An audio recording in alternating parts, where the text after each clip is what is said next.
कन्हैया की है यह अद्भुत कथा, भक्त के लिए जब कर दिया ऐसा अनोखा काम। अगर भक्त का प्रेम सच्चा हो तो भगवान उसके लिए नंगे पांव दौड़े आते हैं।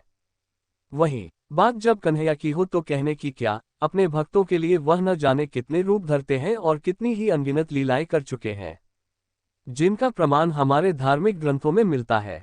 ऐसी ही एक रोचक कथा है जब कन्हैया ने अपने भक्त के लिए एक अनोखा काम किया। तो आइए जानते हैं इस बारे में विस्तार से।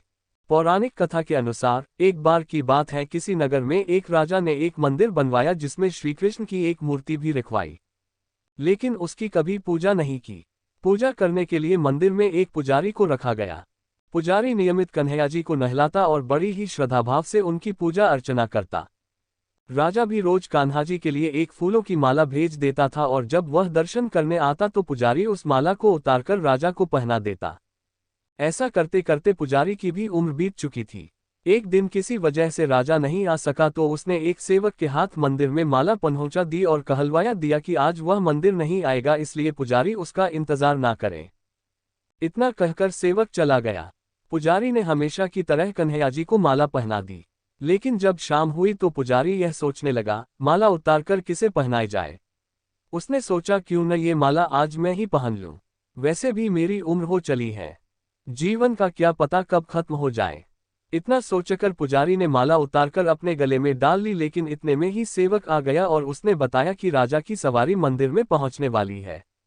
राजा की सवारी आने की बात जब पुजारी ने सुनी तो वह डर गया। उसने सोचा कि अगर राजा ने उसे देख लिया तो वह तो मरवा ही डालेंगे। आनन फानन में पुजारी ने माला उतारकर वापस कन्हैया जी को पहना दी।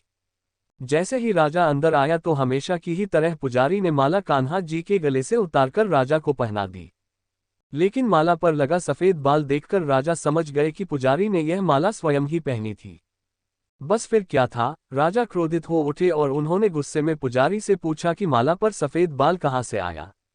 तब राजा की बात सुनकर पुजारी डर गया और बोल पड़ा, ये तो कन्हैया जी का है। अब तो राजा और भी क्रोधित हो गए, क्योंकि कान्हा तो भगवान है और उनके बाल सफेद कैसे हो सकते हैं। इसीलिए राजा ने फरमान सुना डाला कि कल श्रृंगार के समय राजा खुद आएंगे और देखेंगे सच में ही कान्हा जी का सफेद बाल है या पुजारी झूठ बोल रहा है। उन्होंने कहा कि अगर पुजारी ने झूठ बोला होगा तो उसे फांसी दे दी जाएगी। राजा का फरमान सुनकर पुजारी का बुरा हाल हो गया। उसने सोचा अब क्या करें, कहाँ जाए, अब तो उसका मरना तय है। तब रोते रोते वह भगवान की शरण में पहुंचा और उनसे कहा कि हे केशव, मुझसे झूठ बोलने का अपराध तो हुआ है, लेकिन हो सके तो मुझे क्षमा कर दे और राजा से रक्षा करें।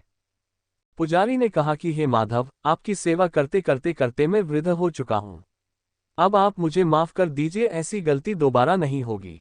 यही कहते कहते पुजारी की न जाने कब आंख लग गई और उसकी आंख तब खुली जब सुबह हो चुकी थी।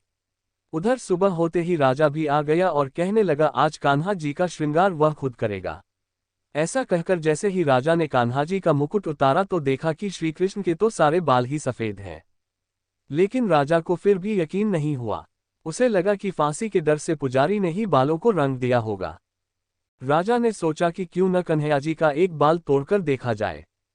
इसके बाद राजा ने कान्हा जी का एक बाल तोड़ लिया, लेकिन जैसे ही बाल टूटा कन्हैया के सिर से खून की धारा बहने लगी।